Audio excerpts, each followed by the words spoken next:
Halo, balik lagi di Juanda 50 Podcast. Kali ini nih interview singkat aja sih, nggak panjang-panjang. Oh gitu, ya. Panjang nggak apa-apa sih. Di sebelah aku ini udah ada, silakan. Halo, aku Satria Ramadan. Ya, aku dari Tangerang sebenarnya, di dekat Jakarta tinggalnya. Gitu. Jadi aku kenalin juga apa yang aku lakuin kali ya. Iya. Nah, aku tuh punya toko musik record store di Jakarta dan sekitarnya ada 4 cabang lah, namanya Evox. Terus aku juga punya dulunya awalnya manajemen artis, namanya kalau kita sebutnya SRM. Terus si SRM ini akhirnya kita ganti bisnis modelnya jadi booking agent khusus untuk musisi ya. Jadi kayak ini manajemen gitu. Saya semacam manajemen tapi fokusnya untuk mencarikan event untuk manggung. Iya. Terus yang belakangan lagi dikerjain, aku lagi bikin sebuah music showcase festival ya, namanya ASEAN Music Showcase Festival. Itu yang Asia Tenggara itu ya? Betul, jadi emang ini kalau mau dijelasin sedikit, festivalnya memang berbeda dengan festival komersil pada umumnya. Terus Mas Andrea kan ya di musik lah, berfokus lah gitu, maksudnya dari udah bikin yang jadi manajer band, terus bikin festival. Dari sudut pandang Mas Satria sendiri, tantangan terberat untuk menyelenggarakan festival itu di mana gitu? Yang paling berat sih mungkin ini juga yang dirasain sama para festival promotor lainnya, itu adalah mungkin lebih ke sustainability-nya ya. Gimana caranya supaya kita festivalnya nggak hanya jalan 2-3 tahun habis itu jangan, itu kan yang paling susah tuh, paling challenging, terutama di sisi funding budget. Jadi memang kalau tadi sempat mention soal ASEAN Festival, kita itu kan memang konsepnya music showcase ya, jadi yang mau ikutan atau yang tampil itu adalah mostly yang kita utamakan band-band baru, band-band emerging justru. Karena di festival ini kita mendatangkan delegates itu isinya bisa promotor musik, bisa dari label, bisa dari booking agent, bisa dari festival promotor juga. Jadi ngelibatin mereka, dan mereka kita datangkan khusus untuk menonton si band-band baru ini. Itu konsepnya. Jadi si bandnya sendiri juga nggak kita bayar, malah mereka bayar sendiri untuk bisa tampil di acara kita, dengan maksudnya dengan biaya untuk akomodasi segala macam itu semua ditanggung oleh bandnya sendiri. Untuk gitu. Bandnya sendiri dari hasil kurasi kah atau mereka yang sangat memajukan? Iya, memang kalau yang di luar kan musik showcase ini banyak ya. Kalau ASEAN itu mungkin salah satunya lah di Asia. Nah kalau di luar memang sistemnya submission, karena mungkin mereka udah sustain lah ya, udah berdiri lama. Nah kita kan ASEAN masih tergolong baru nih. Iya. Jadi kayaknya kalau untuk buka submission masih belum berani, takutnya overload, yang daftar banyak gitu kan. Ya akhirnya kita sistem kurasi memang. Jadi dari setiap negara, si ASEAN ini kan terdiri dari 8 negara Asia Tenggara ya. Ada, aku sebutin aja kali ya, Indonesia, Malaysia, Singapura, Filipina, Thailand, Vietnam, Kamboja, Laos. Jadi di setiap negara-negara tersebut kita punya perwakilan. Di mana si perwakilan itu nanti harus nyetor 10 nama artis gitu kan. Nah 10 nama artis itu ntar dikumpulin dalam satu form. Nanti kita dengerin bareng-bareng, lalu kita kurasi bareng-bareng. Itu penilaiannya apakah dari genrenya atau gitu? Macam-macam sih penilaiannya, unsur penilaiannya bisa dari dari genre, terus dari mungkin dari looks si bandnya, kesiapannya dia kayak gimana, dan yang kita highlight adalah band yang memang export ready. Jadi kita lihat dari materinya emang wah ini band udah siap nih untuk manggung di luar negaranya, gitu sih. Minimal pantengin sosmednya mungkin. Pantengin sosmed, benar, itu yang paling gampang dilakukan ya. Atau kalau yang bisa endingnya kan di situ. Atau kalau yang kita bisa nonton dia live, itu kan juga salah satu faktor yang menjadikan salah satu penilaian kita lah. Aksi panggungnya. Aksi panggung. Terus nih pertanyaan selanjutnya dari sudut pandang Mas Satria nih, band itu bisa bertahan di industri musik butuh kriteria apa lagi selain musikalitas yang bagus gitu? Atau ada aspek lain nggak yang memang harus ngikutin nih dengan zamannya. Oke, paling kalau aku sih selalu ngingetin ya, maksudnya kalau misalnya band-band yang datang ke aku selalu bilang dalam membangun atau membuat sebuah perusahaan, dalam hal ini perusahaannya adalah band kan. Kita harus jelas dulu konsepnya gitu. Dari awal udah di state ini band arahnya mau kemana gitu. Terus itu yang pertama, karena hal itu yang akan membuat si band ini menjadi sustain ke depannya. Hal itu juga yang susah kan, kadang-kadang ada yang di tengah jalan berhenti karena ternyata dia lebih memilih kerja. Personilnya, bang aku mengundurkan diri deh karena aku mau kerja di kantor. Sering kerja sih.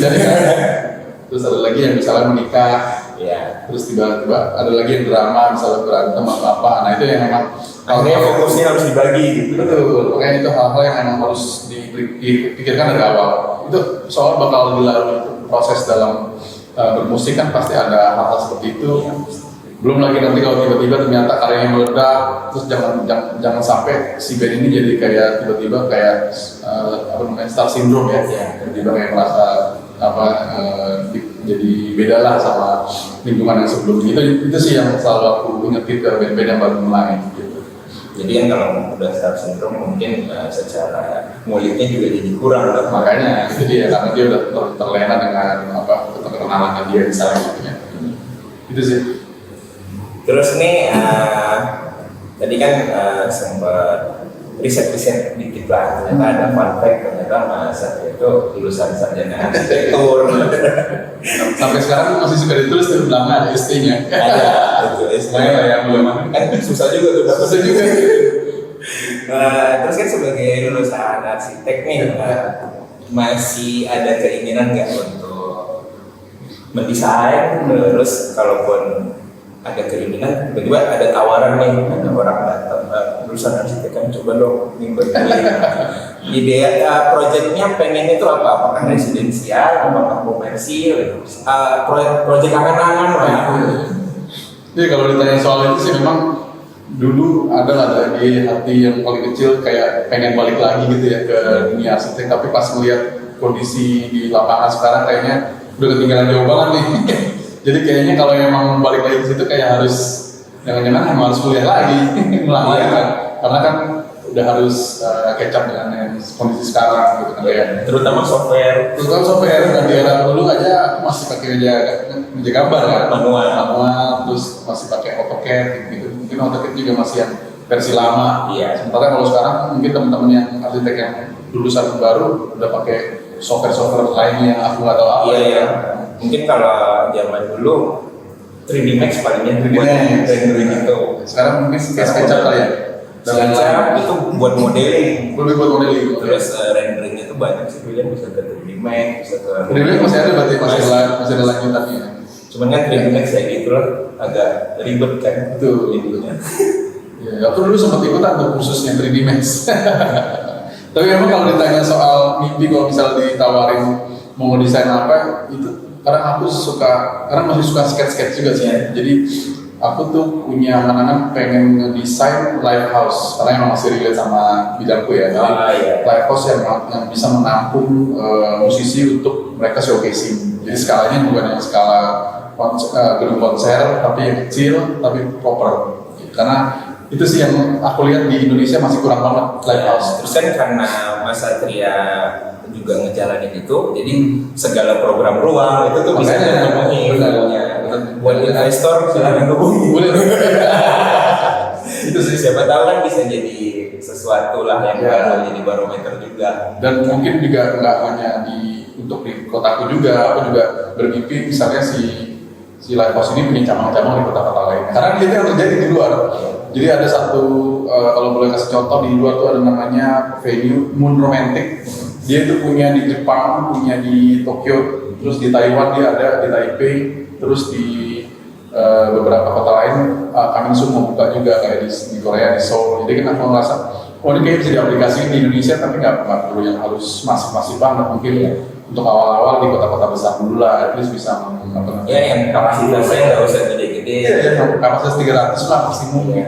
Cuma di proper gitu. Tapi proper, soalnya di install proper, desain, estetik, segala macam. Kalau mau ditambah dulu, tugas akhirnya bikin apa? Aku dulu bikin rumah namanya TCOP, Tangerang Center of Photography. Bangunannya aku masih ingat bentuknya itu roll film gede yang raksasa. Analogi bentuknya dari situ. Analogi bentuknya dari situ. Jadi roll film itu sebagai galerinya, terus kotak roll filmnya itu sebagai pusat untuk jual beli peralatan fotografi dan lain-lain, ada kursus segala macam. Kayak retail-retailnya. Iya, itu sih. Kalau lu dapat A tuh, masih ingat aku. Iya, karena kan kalau bikin gitu-gitu kan Harus yang unik kan? iya, terus kan dia kan ada multifungsi itu dengan flow-nya itu. Betul. Jadi harus dibedain tuh akses masing-masing. Iya, waktu itu aku dapat site-nya juga kebetulan di dekat rumahku di Tangerang di BSD. Sekarang pun masih ada tuh site-nya, siapa tahu nanti bisa jadi kejadian nih. Tinggal nanti pembebasan lahan. Itu susah. Terus nggak tahu nih karena udah jarang ngulik arsitektur, yang dulu juga nggak apa-apa sih. Iya. Arsitek lokal yang Arsitek lokal, ya? idolain. Sampai sekarang masih ngefans sama Mas Aang ya kita sebutnya ya. Memang anak sekarang juga masih. Berarti dia everlasting ya. Iya. Terus apa? Karakternya kuat. Karakternya kuat. Aku ingat dulu dia punya satu desain yang sampai sekarang aku ingat banget tuh di gedung 28 sama Aksara yang di Kemang tuh. Itu dia desain dan sampai di era itu pun aku sekarang suka mengadaptasi karya-karyanya dia gitu. Jadi sampai pas tadi tahu dia masih dikenal juga di era sekarang sih seneng aja, berarti kan dia emang karyanya everlasting tadi. Iya, masih diundang kemana-mana. Terus dia itu memang kalau seorang arsitek karakternya itu udah kuat, ya, pasti dia jangka panjangnya pasti dia. Betul. Kalau kayak si Yori Antar gitu aku juga fans juga. Iya, masih ini kok. Itu sudah sepuh ya, senior Udah, ya. cuman belakangan itu udah kalau misalnya ada sayembara desain itu si bapak-bapak itu udah jadi juri lah atau kurator gitu. Ya itu sih paling kalau untuk yang luar dari dulu aku suka mengadaptasi karya-karya Lego Corbusier. Dia juga quotes-nya itu yang sangat ngena banget ya, less is more itu kan. Iya, karena biar bagaimanapun juga dengan keterbatasan kita malah menjadi sesuatu hal yang unik. Iya, ya kan. Jadi misalnya less is more itu kan kayak satu ruangan flat aja, jadi bisa nonjolin furniture-nya. Betul. Fokus ke satu hal gitu. Sampai aku bikin motorku itu simple is more. Mengadaptasi dari konsep itu. Iya, gitu sih. Jadi tadi kita sempat ngobrol-ngobrol dikit, ternyata kita buku panduannya masih sama. Masih sama, dikaji. Itu buku panduan yang emang harus dipunyai ya sama mahasiswa arsitek pada era itu. Sekarang udah ada itu ya kayaknya. Nggak tahu tuh sekarang online tuh ya versi itu udah ada yang online. Cuman kan biasa kalau gitu tuh nyarinya tuh paling senior mungkin udah nggak pakai. Tapi memang tuh buku itu sampai TTA tuh masih ada kita jadi literasi di sana. Masih relatable. Terus tadi kan Mas arsitek lokal. Kalau luar Itu tadi si Lego Corbusier tadi. Lego Corbusier tadi. Oh itu berarti satu kesatuan jawabannya. Iya itu sih paling. Sama ada beberapa arsitek Jepang tuh aku lupa namanya. Tadi juga mencoba mengingat-ingat tapi emang harus browsing. Dia emang yang mendesain beberapa gedung pertunjukan di Jepang. Kayaknya tahu tapi kalau udah ini kan suka lupa. Ya, nanti mungkin bisa ditulis di situ. Iya, nanti yang tahu silahkan tambahin. Gitu sih. Terus makasih sebelumnya nih Mas, Sama-sama. bisa nyempetin interview singkat, terus sudah main ke Medan juga, ditunggu Ini kan kota layar. Iya, jadi kemarin ternyata ada darah Medannya, jadi mau setiap kesini tuh selalu antusias, semangat, mau puasa ziarah. Betul, ziarah juga sekalian. Ya udah, jadi gitu aja. Atau ada yang mau disampaikan Bang? Pesan-pesan buat anak-anak industri musik ini. Ya itu tadi lah, konsisten aja intinya. Jadi kalau udah punya suatu karya atau suatu konsep yang emang sudah dibentuk dari awal, kalau bisa dipertahankan terus, konsisten, terus jangan lupa merangkul teman-teman satu skenanya, jangan saling mentok-mentokan kan itu kan yang penting. Dengan komunitas dan ekosistem yang bagus kan otomatis karyanya dia juga akan menjadi bagus ke depannya. Gitu. Mungkin satu lagi nikmati aja prosesnya. Betul, enjoy the process. Sama kayak di arsitek aja. Iya. Ya udah gitu aja. Terima kasih banyak. Nah.